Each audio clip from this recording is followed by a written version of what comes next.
ಲಾಭದಲ್ಲಿರುವಂಥ 5 ವರ್ಷದಿಂದ ಒಳ್ಳೆ ಲಾಭದಲ್ಲಿದ್ದಂಥ ಸಂದರ್ಭದಲ್ಲಿ COD ಕೊಡಲಿಕ್ಕೆ ಏನು ಸಮಸ್ಯೆ ಏನು?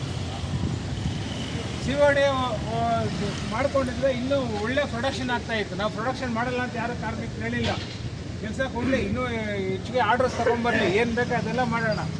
ಆದರೆ ವೇತನವನ್ನು ಸೌಲಭ್ಯಗಳನ್ನ ಜಾಸ್ತಿ ಕೊಟ್ಟರೆ ಅದನ್ನು ಪ್ರತಿಷ್ಠೆಯಾಗಿ ಒಂದು ಒಣಜಂಬ ಅಂತಾರಲ್ಲ, ಒಣಜಂಬ ಆ ಥರದಲ್ಲಿ ಕೊಡದಿರ ಕಾರ್ಮಿಕರು ವಂಚಿಸಿ 5 ವರ್ಷ CODಯನ್ನು ಮಾಡ್ಕೊಂಡಿರ ಮುಂದುವರ್ಸ್ಕೊಂಡ್ಬಂದಿರೋದು ಅತ್ಯಂತ ಅಮಾನುಷ ಮತ್ತು ಕಾನೂನಿಗೆ ವಿರುದ್ಧವಾಗಿರುವಂಥದ್ದು.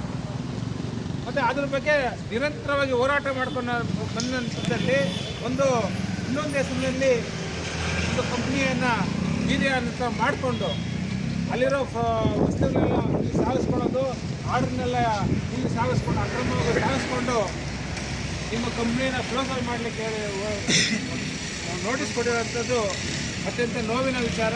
ಮತ್ತು ಆಡಳಿತ ಮಂಡಳಿ ಒಂದು ಲಾಭಕೋರ ನೀತಿ. ನೀವೆಲ್ಲ ಪರ್ಮನೆಂಟ್ ವರ್ಕರ್ಸ್ ಇದ್ದೀರಿ, ನಿಮಗೆ ಸ್ವಲ್ಪ ಕಾಂಟ್ರಾಕ್ಟ್ ವರ್ಕರ್ನ ಸ್ವಲ್ಪ ಹೆಚ್ಚಿಗೆ ಸೌಲಭ್ಯಗಳು ಬೇರೆ ಕೊಡಬೇಕು. ಕಾಂಟ್ರಾಕ್ಟಲ್ಲಿ ಕೆಲಸ ಮಾಡಿಸ್ಕೊಂಡ್ರೆ ಏನು ಬೇಕಾದರೂ ಕೇಳೋದಿಲ್ಲ. ಇಷ್ಟು ವರ್ಷ ಕೆಲಸ ಮಾಡಿಸ್ಕೊಂಡು ವಾಪಸ್ ಕಳಿಸ್ಬೋದು. ಈ ಥರದ್ದೆಲ್ಲ ಇಟ್ಕೊಂಡು ಪರ್ಮನೆಂಟ್ ಅವ್ರನ್ನ ಆದಷ್ಟು ಕಳ್ಕೋಬೇಕು.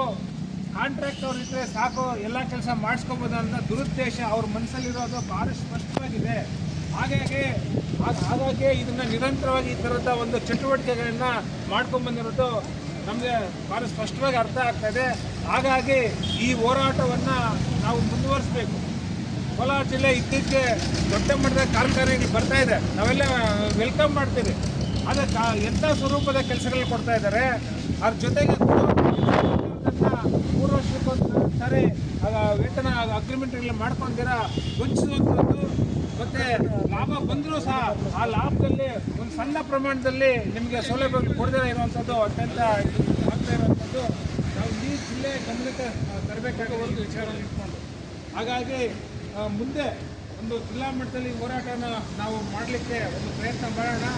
ಮತ್ತು ಬೇರೆ ಬೇರೆ ಜಿಲ್ಲೆಯಲ್ಲಿರುವಂಥ ಎಲ್ಲ ಕಾರ್ಮಿಕ ಸಂಘದ ಸಪೋರ್ಟ್ ತಗೊಂಡು ಇಲ್ಲಿ ಮಾಡುವಂಥ ಆಡಳಿತ ವರ್ಗ ಮಾಡುವಂಥ ಕಾರ್ಮಿಕ ವಿರೋಧಿ ಮತ್ತು ಜನ ವಿರೋಧಿ ಮತ್ತು ಈ ಜಿಲ್ಲೆಯಲ್ಲಿ ಅದನ್ನು ತಡೆಗಟ್ಟುವ ತನಕ ನಮ್ಮ ಹೋರಾಟವನ್ನು ಮುಂದುವರ್ಸೋಣ ಅಂತ ಹೇಳ್ತಾ ನಾನು ಮಾತ್ರ ಮುಗಿಸ್ತೀನಿ. ನಮಸ್ಕಾರ. Thank you comrade. ಓಕೆ.